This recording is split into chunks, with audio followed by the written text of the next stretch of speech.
বিশ্বকাপে আর্জেন্টিনাকে রেফারির বিশেষ সুবিধা দেওয়ার অভিযোগে বিতর্ক হয়েছে। শেষ 16য় আর্জেন্টিনার কাছে হারের পর মিশরের কোচ হোসাম হাসান এবং খেলোয়াড় মোস্তফা জিকো রেফারির বিরুদ্ধে পক্ষপাতের অভিযোগ তোলেন। এমনকি মিশর সেই ম্যাচের রেফারিং নিয়ে ফিফার কাছে আনুষ্ঠানিক অভিযোগও করে। সেই সতর্কতা থেকেই হয়তো এবার আর্জেন্টিনার বিপক্ষে ফাইনালের আগে রেফারির ভূমিকা নিয়ে কথা বলেছেন স্পেনের coach Luis de la Fuente. তিনি বলেছেন, রোববার রাতে নিউ জার্সির স্টেডিয়ামে অনুষ্ঠিত হতে যাওয়া ফাইনালে রেফারি স্লাভকো ভিনসিচের দায়িত্ব হবে খেলার নিয়ম কঠোরভাবে প্রয়োগ করা।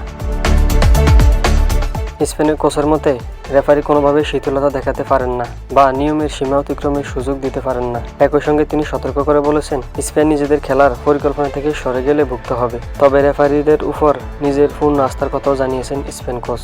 একই সঙ্গে আমাদের পরিষ্কারভাবে জানা আছে এমন ম্যাচে কীভাবে খেলতে হয়।